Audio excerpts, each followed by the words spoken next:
are looking at a miracle, because I really should not be here. For so many reasons, I should not be here. Let me tell you a little bit about why I shouldn't be here. First of all, I can remember back as far as 5 years old. And you obviously know that life and death is in the power of the tongue. And I can remember back as far as 5 years old, my mother saying things to me such as, "You will never amount to anything. You are not even worth the dirt you stand on. You should have never been born. No one will ever love you. No one will ever want you. And you will never amount to anything."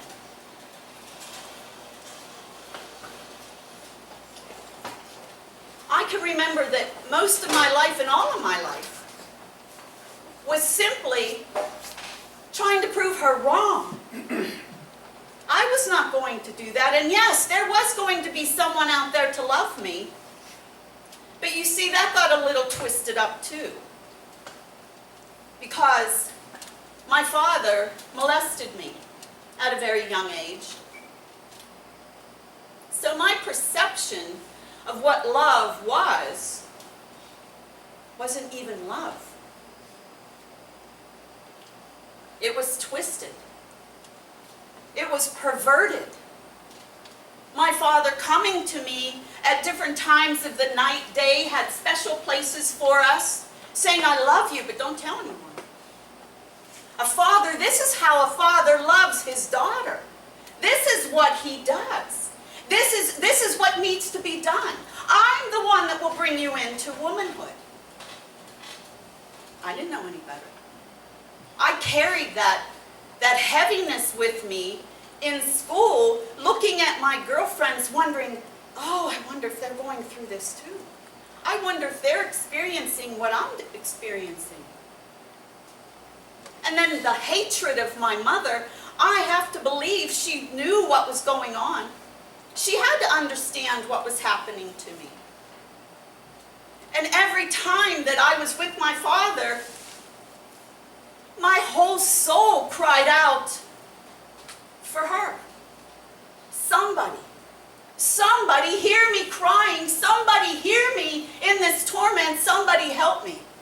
And there was no one.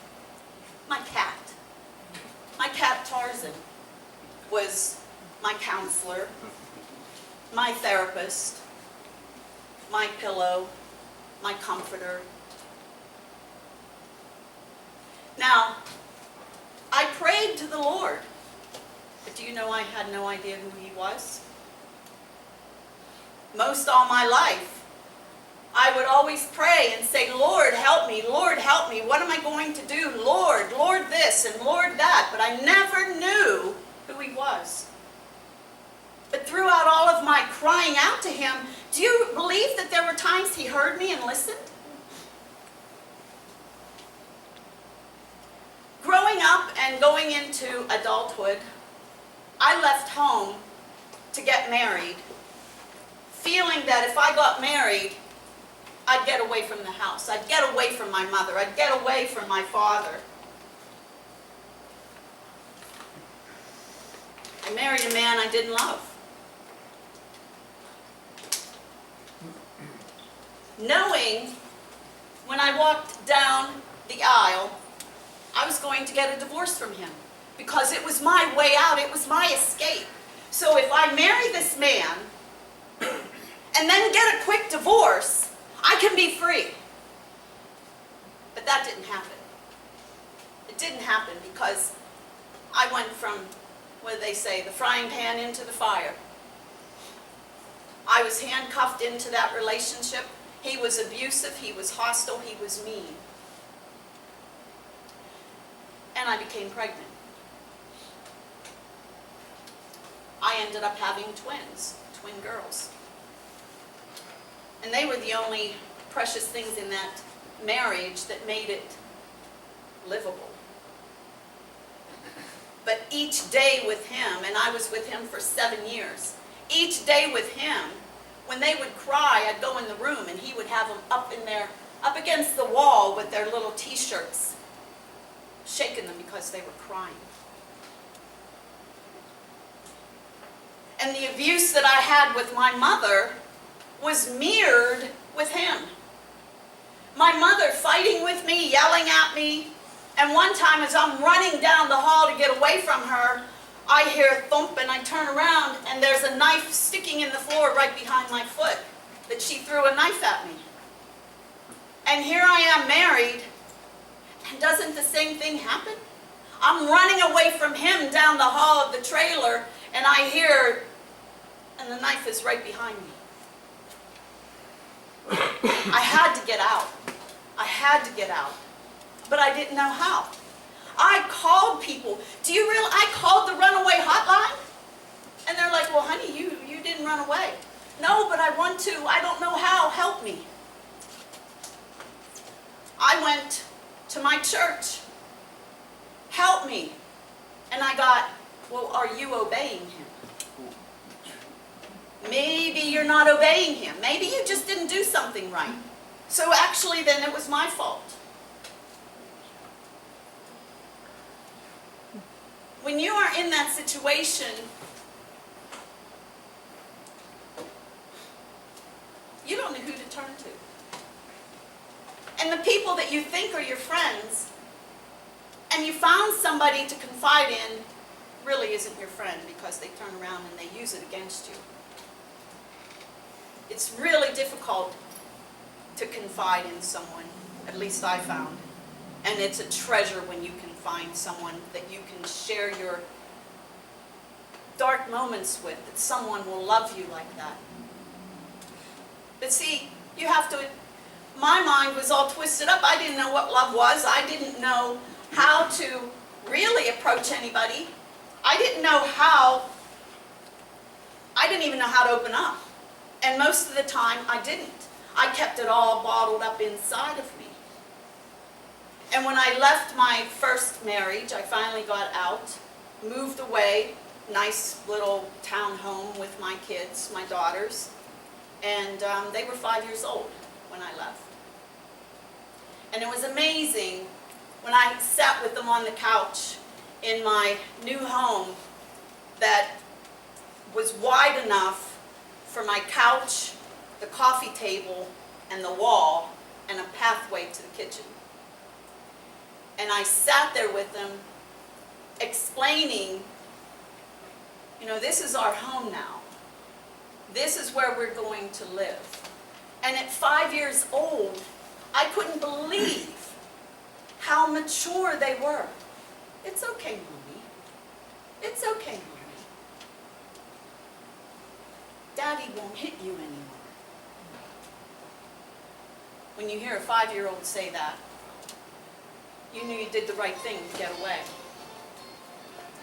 Sometimes people used to say to me, Nancy, I can't understand how someone like you could have been in a relationship like that. I can't understand why you just didn't leave. Until you put their shoes on, you don't understand. And I used to say, how can I leave? I have my children. I was afraid to. They have it twisted so much that you can't. They scare you. They have you so trampled down that you don't even know if you're going to survive if you do leave. And it's frightening. It really is. But I got out. And it was amazing, because when I think back now, it had to be God that sent people into my life that opened up the passageway for me to get out, because they helped me pack up, went according to what the law said that I could do, how much I could take and how much I had to leave behind, and what I had to do to leave and get out of there. It took him 6 weeks to find me, but he did. He tracked me down, knocked at the door and said, oh, I will take you, I'll take you to Italy. Oh, just come back. No. No. But I wasn't healed. I still carried the wounds of my mother. I still carried the wounds of my father. I still carried all those childhood wounds in me, in my soul, that I wasn't healed. I wasn't fixed or corrected or knew what I was doing. And even though I got away, I was still bound up in chains because my thinking was still, and my actions were still guided by what my mother said. Even what my father did, it was what my mother said that drove me. Her words. No one will ever love you. No one will ever want you. And you will never amount to anything. You should have never been born.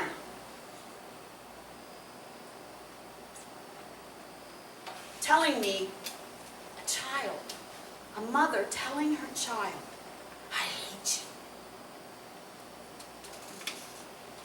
But here's the thing. I did everything I possibly could for her to love me.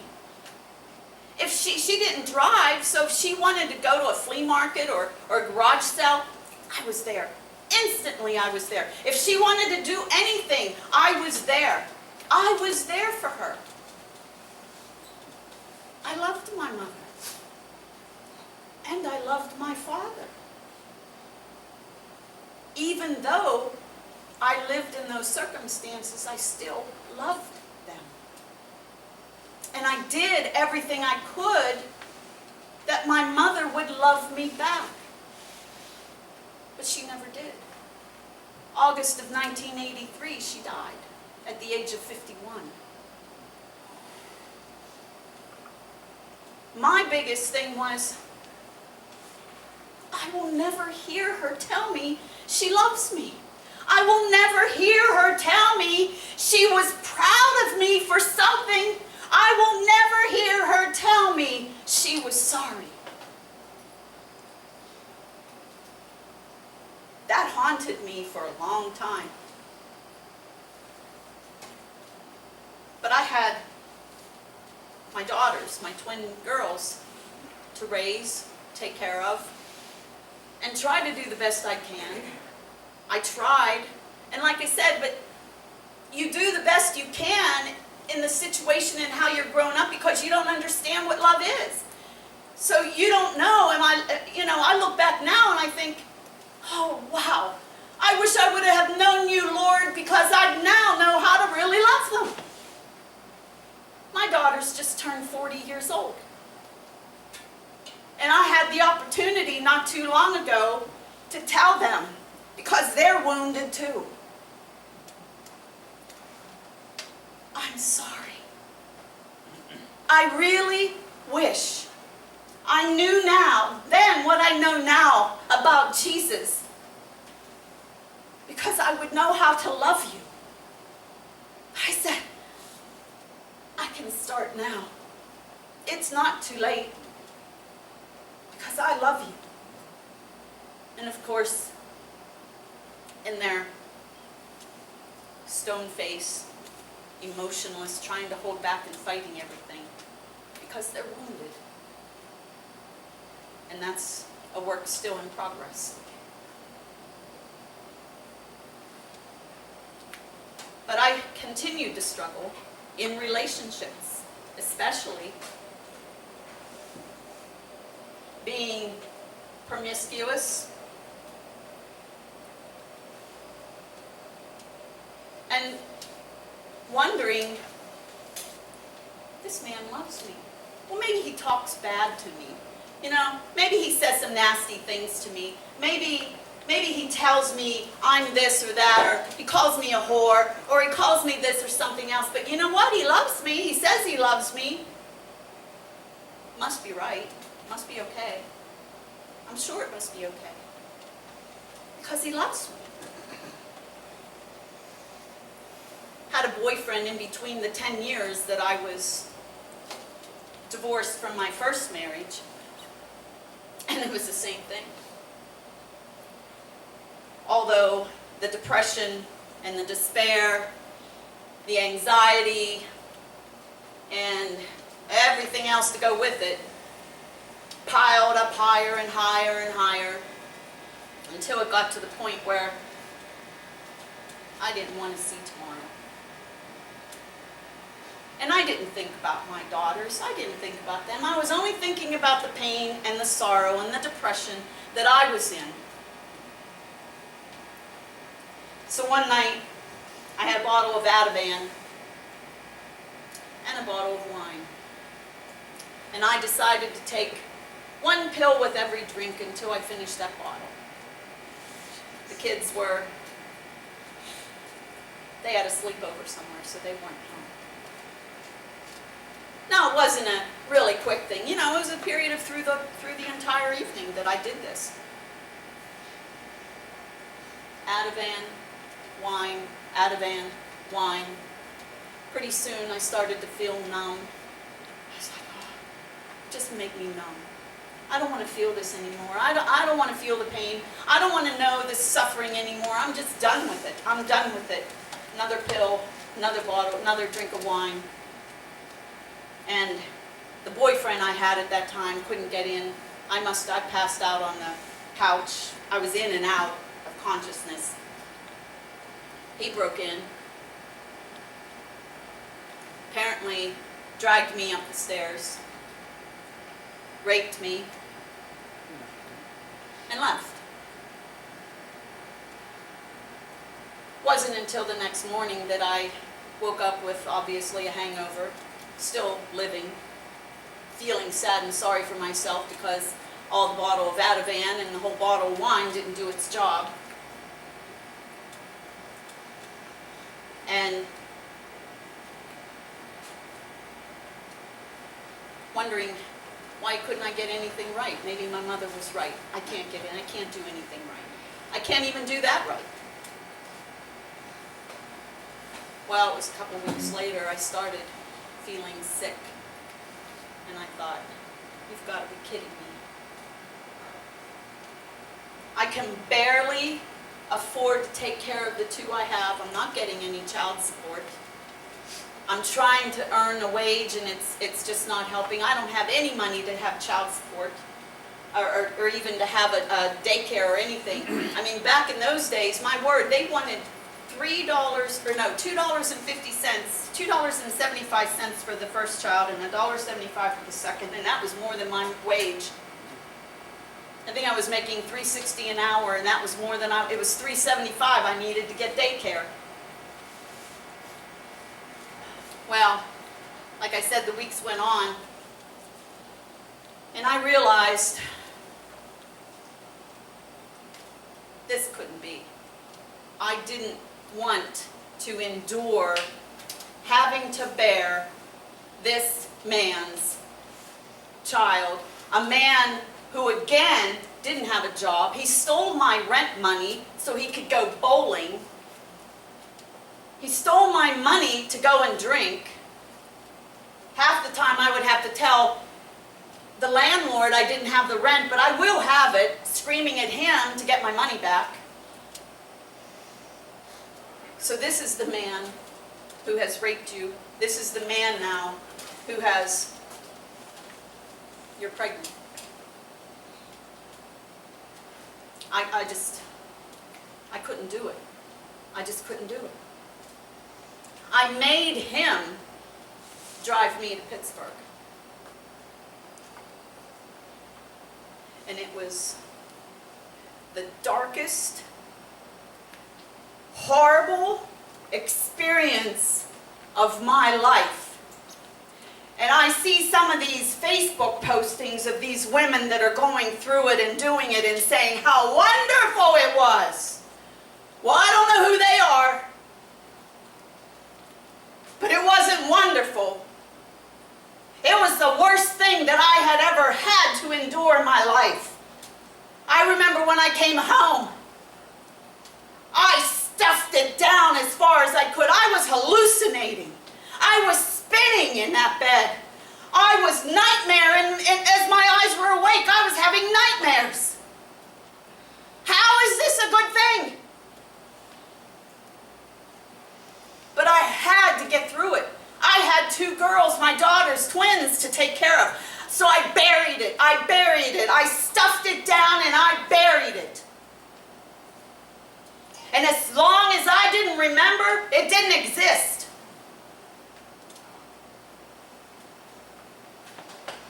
And we keep going. Each day comes, each day goes, and we keep living. And we keep striving to do what we can and do the best.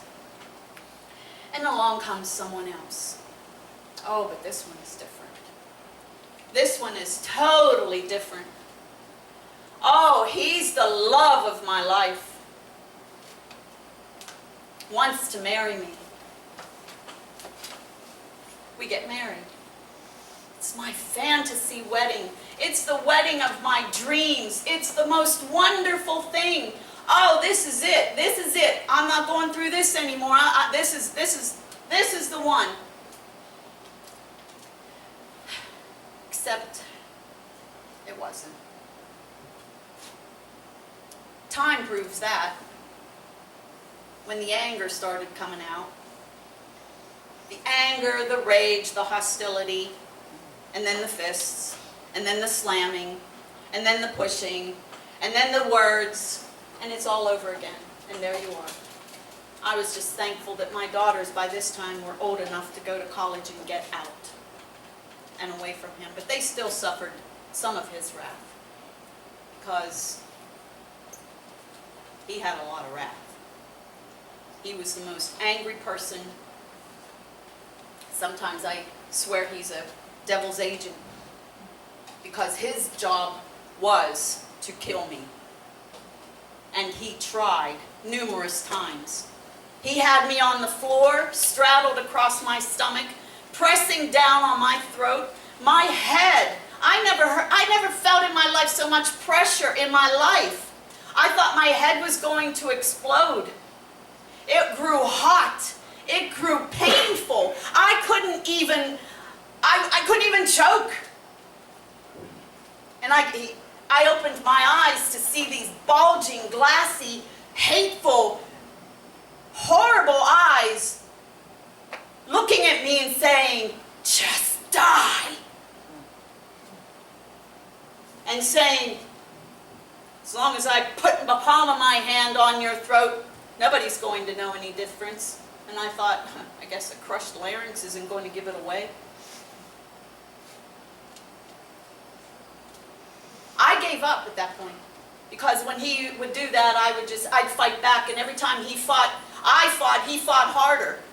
And one day I said, I'm not doing this anymore. And I get in his face and I told him so. And he picked me up and threw me back and cracked my ankle. And I wasn't allowed to go to the doctor either. Oh, get over it. I sprained my ankles. You're just such a wuss and a baby. Get over it. A week later, as I'm hobbling and my ankle is black and blue and I can't walk on it, I decided from work, I'm going to go see to the doctor. And I did, and I had a hairline fracture in my ankle. So she puts an air cast on it. Now I'm thinking, oh, I have to pick him up after work. How am I going to explain this? I managed. He didn't say anything. But the day that I was laying on the floor and he had his hands crushing down on my larynx and I was done. I just put my arms out and I remember saying, I thought, Lord, just take me now. Please, end this and take me now. You see, I thought I was a good person. I did some nice things. I helped some people. You know, I tried to be good. I thought I was a good person. God knew better. Instead, what happened, he ended up taking my head, slamming it off the floor. I dragged myself up, choking, back down the hall. Shut the door into the bedroom. And I went into the bathroom, the master bathroom, and I shut the door, and I sat with my back against the bathtub and my feet against the door. And he's coming in, and I see the top of the door coming down. And I'm praying, Lord, when is this going to get better? And I hear, you must leave. And I thought, whoa, wait a minute. No, isn't it my job to make this, I have to make this marriage work. I can't leave. Where am I going to go? Do you realize for 3 years, every time I asked and said, Lord, when is this going to get better? I heard, you must leave.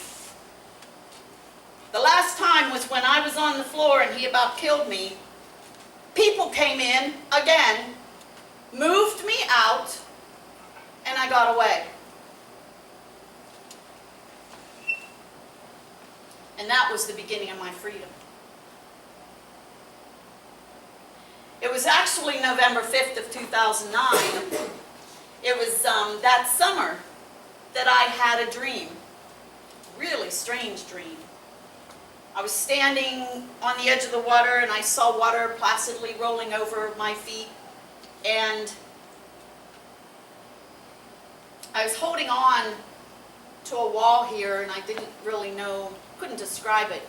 But in the water, I saw these snakes. People were going under the water and I saw snakes. And then I saw this huge serpent come up to me with its tongue lashing at me, saying, I want you. I'm like, no. And I held on to the wall and I stood back. And I got up that next morning and I thought, what is that all about? What was that? And I went out on the swing and I'm drinking my coffee and I hear, go write this down. I said, okay, I will when I'm done with my coffee. No, go write this down. Yeah, okay, I'm drinking my coffee. No, go write this down now. Okay, I'll take my coffee with me. So I go and on the typewriter, the computer, and I print it out. And, I just take dictation. And the last thing that was dictated to me was, they were not for you to save. Because I felt guilty somehow. Why was I just standing there when all these people were going in this water and I couldn't help them somehow? And it was, they were not for you to save. I didn't know what that was. Now mind you, at this particular point in my life, I had another relationship. And this was the man of my dreams. So he said, God brought us together. He was a married man. Never had I had a relationship with anyone as I had with him. He treated me so kindly and nice, lovingly and tenderly. It was unlike anything before. He actually seemed that this was, he loved me. But I struggled with it because I knew it was wrong. It was sinful. But I was so ensnared in it, I couldn't get out. I tried 5 years telling this man it's over, and I was right back. That's how chained up in this sin that I was, that I couldn't get out. November 5th, 2009, Lord sent me to Israel.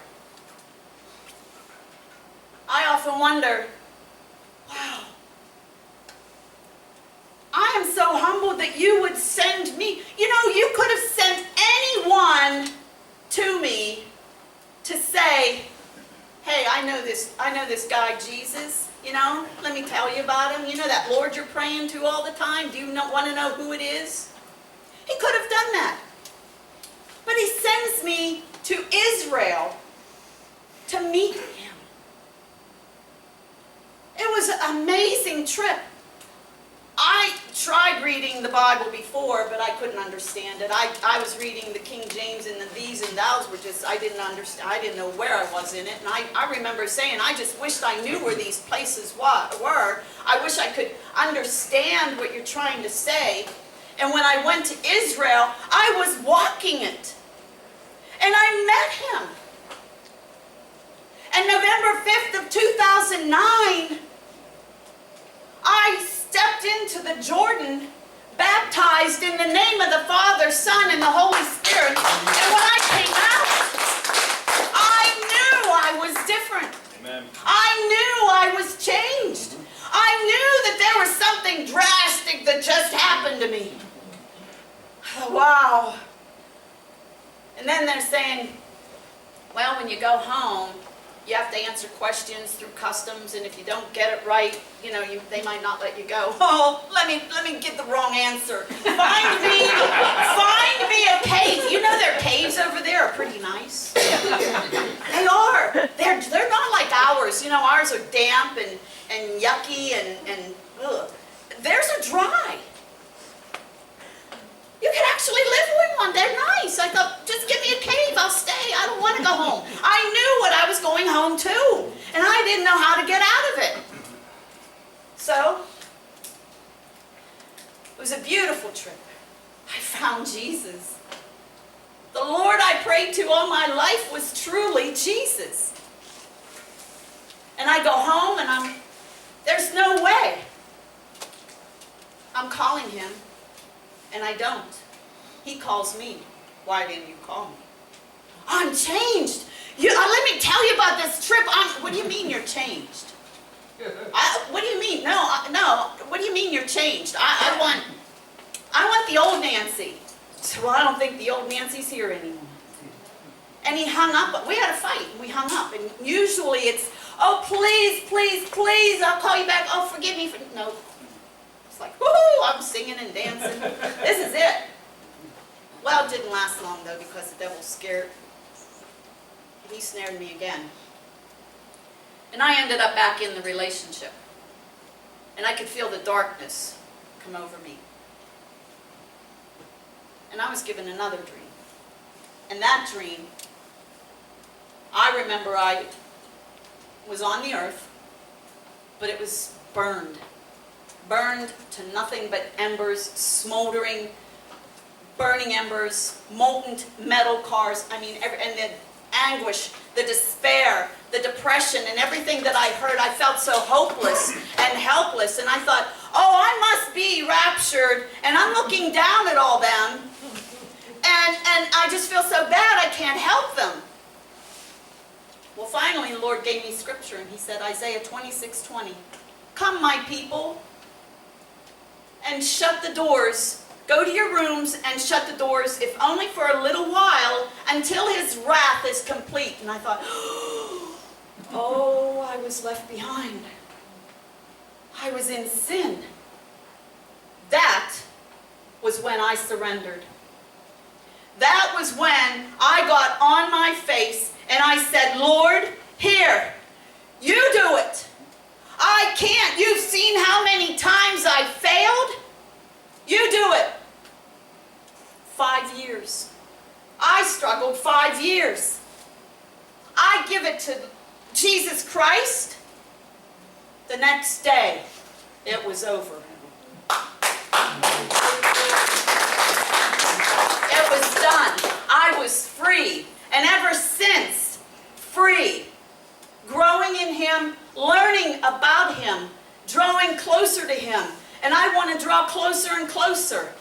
And what I have here, this vision was given to me a year ago.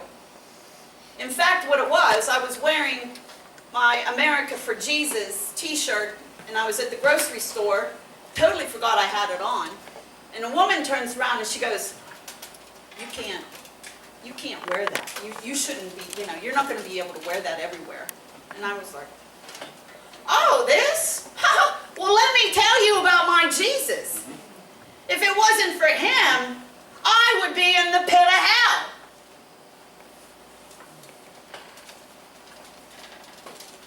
That's where the vision came from. That is the epitome of where a lot of people are and don't realize that they are in the pit of hell. That they are bound up by the devil, that they have chains on them that they themselves can't break. They need a Savior. They need Jesus Christ. And if you look close, she's beaten, she's bruised, she's bleeding, and the hot coals are burning her feet. She's stretching up, and her hand touching Jesus is the one that is healed. As he pulls her out. That was my life. That was me. That was where I was. All those years. When I thought I was a good person, I was in the pit of hell. Fooling myself. Lying to myself. And it's until the day you surrender. We always think, well, I can do this. Or we say, here, Lord, do this, but you know what, I'll hold on to this. I'll take this for it, let me just do that. But I'm here to tell you, the moment you release yourself, surrender totally and completely, it's the most beautiful, beautiful thing that you will ever experience in your life, because you will be free. I know I did, and he's no respecter of persons. What he did for me, he can do for anyone. Doesn't matter where you are. Doesn't matter what you've done. Doesn't matter anything. He can bring you through it. And that doesn't mean that, oh, my life is hunky-dory now. No. We all have struggles. And he says, in this life you will have trouble. You'll have trials. You'll have tribulations. Are we better than Jesus Christ? Some people think, well, I don't want to go through that. Well, Jesus went through a lot of suffering on the cross. Are you better than him? Are you better than he was? Or is? No, I think not. But here's the thing. He already overcame the world. Amen. He already overcame. So all you do is say, Lord Jesus, here's my life. I give it to you. I surrender. And I'll tell you what, he'll do it tomorrow. Yes. Or today. Right. Or tonight. I'm here as a witness to say so. And I'm standing here, living, breathing, because of him. All the wounds, all the scars, there's some scars, yeah. But they're all gone. I've been delivered and healed. Oh, trust me, we could have a whole different story about the deliverance. That's another night. I could tell you a few things about that and what I've learned over the years, especially the last year. But I'm just saying, you truly are looking at a miracle here.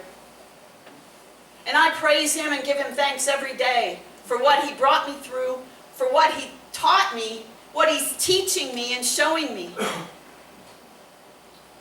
You don't have to live in pain. You don't have to live in suffering. You don't have to live in sin. The devil's a liar. Yes. You don't need those things. You don't need alcohol, drugs. You don't need it. It's the devil saying, you know what? Hey, maybe it'll give you a little high here and there. But I know a greater high. And his name is Jesus Christ. Amen.